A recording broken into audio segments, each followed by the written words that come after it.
Vous écoutez Culture Média sur Europe 1, 9h30, 11h avec Thomas Hill et vos invités ce matin. Thomas, vous recevez le comédien Bernard Campan et le réalisateur Takis Candilis. Oui, et Bernard Campan, dans le film de Takis Candilis, vous incarnez un promoteur immobilier riche et puissant qui va voir son monde basculer.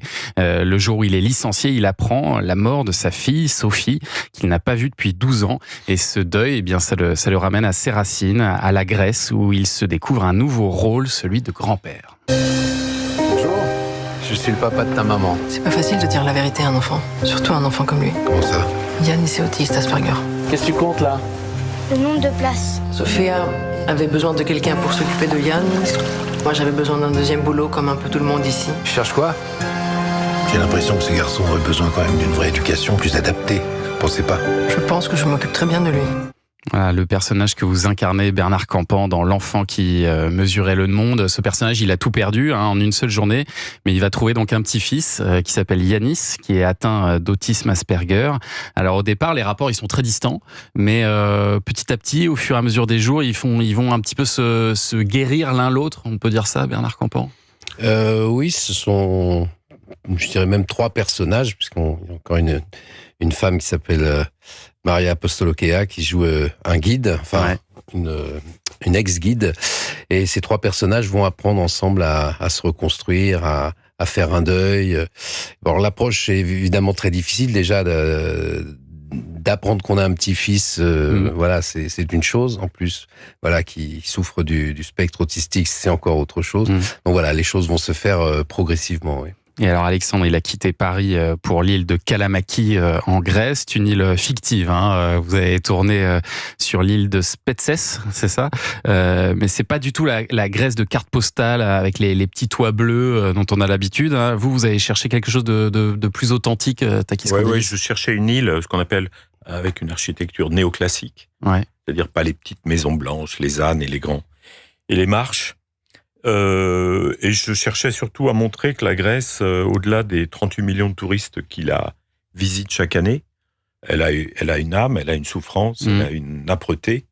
Et c'est ça que je voulais montrer. Donc on a tourné hors saison, on va dire, donc pas l'été. Et il y a cette lumière un petit peu moitié soleil, moitié. Oui, c'est pas écrasé de soleil. C'est pas écrasé de soleil, on n'entend pas trop les grillons. Il y en a quelques-uns, mais il n'y en a pas beaucoup.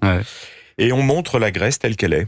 Avec ses difficultés économiques aussi. Avec ses difficultés économiques, mais en même temps avec son cœur et avec ces gens formidables qui la peuplent. Et c'est pas un rôle simple, j'imagine, Bernard Campan, pour vous, comme pour Raphaël Brottier aussi, qui joue votre petit-fils, parce qu'il y a finalement assez peu de dialogue et beaucoup de choses qui sont dites, par les attitudes, par les regards. C'est pas forcément simple à jouer, contrairement à ce qu'on peut imaginer. Non, texte ou pas texte, c'est pas trop la difficulté, elle se situe pas là. Non, ce qu'il faut, c'est être vraiment dans la situation, comprendre le personnage et la situation. Après, les choses, c'est du travail, on reprend, on fait plusieurs prises et non, c'est pas plus difficile les silences. Même moi, je préfère d'ailleurs. J'ai moins de texte à apprendre. Donc, Et ce petit garçon là, c'était son premier film, je crois. Ouais, Raphaël, c'est un petit garçon formidable. Moi, j'en ai vu 80 avant de le choisir. Puis j'en ai fait revenir une partie, etc. Et à chacun, j'avais donné des textes à préparer. Et puis on les filmait pour voir exactement comment ça se passait devant une caméra. Et Raphaël, c'est le seul qui n'avait pas fait de film avant. Il n'avait pas de CV, comme d'autres arrivaient avec des CV énormes. Et il était d'une justesse et puis surtout, il comprenait ce qu'il jouait pour des raisons. Il a un petit frère qui est handicapé malheureusement, donc il s'est beaucoup inspiré de ça. Il comprenait ce que moi je lui demandais, et quand je lui demandais de dévier un petit peu de ce qu'il avait imaginé, il le faisait immédiatement. Donc il a cette compréhension de ce que peut être ce garçon, parce que c'est pas simple. Il est très juste, Comme vous le dites, il faut des silences. Alors toute la première partie, il est vraiment en train de. Et puis il y a ce problème de rapport social où il y a une distance qui se crée. Et puis après, il agresse plutôt, et à la fin, il s'ouvre. Ouais. Et il faut expliquer que ce film, c'est l'adaptation d'un livre de Metin Arditi. Comment est-ce que vous avez découvert ce livre, Takis Candilis? Qu'est-ce qui vous a donné aussi derrière l'envie de l'adapter? Ouais, alors comment je l'ai découvert? C'est mon producteur qui était pas mon producteur, qui est un producteur et qui me l'a envoyé en disant: tiens, toi qui es grec, dis-moi ce que t'en penses. On me dit que ce bouquin est bien.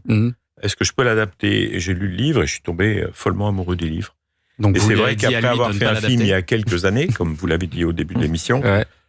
j'ai décidé de replonger, alors que c'était pas du tout prévu ni imaginé avant. Et ce livre m'a beaucoup touché pour de multiples raisons, et parce que moi aussi je suis un grec de la 2e génération, et que quelque part, après toute cette carrière entre guillemets bien sûr, dans l'audiovisuel, je m'étais pas vraiment rendu compte que j'avais un nom qui avait une certaine consonance.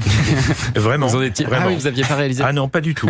Je trouvais tout normal. Tout ce qui m'arrivait, je le trouvais normal. Faut qu'on le dise à Nikos Aliagas aussi. Hein. Voilà. Il ne doit pas le savoir non plus. Ouais. Non, mais et voilà. Et donc, je me suis dit, mais c'est vrai, moi aussi. Et voilà, et c'est parti. Et c'est vrai qu'il y a beaucoup de points communs entre le personnage que joue Bernard Campan et votre propre histoire à vous. Un petit peu, ouais. Il y en a quelques-uns. C'est drôle parce que c'est vrai qu'une fois, tu disais que quelqu'un était venu te voir en disant je fais un reportage, un documentaire sur les Grecs de Paris. Les Grecs de Paris. Tu dis mais pourquoi tu me demandes ça? Donc c'est étonnant, quoi. Ouais. Comme quoi on se rend pas compte des fou, choses. ça. Et ouais. Eh ben, on va continuer à parler de ce film dans un instant. L'enfant qui mesurait le monde, c'est en salle mercredi. Et puis on va retrouver Sébastien Bordeneuve pour le premier indispensable du jour. On parle de quoi ce matin? Un anniversaire, les 30 ans des drôles de petites bêtes avec, j'ai invité Marie la fourmi, Loulou le pou et Patouche la mouche. Ah mais j'adore, On les adore, ça c'est merveilleux, c'est magnifique ces dessins. Et puis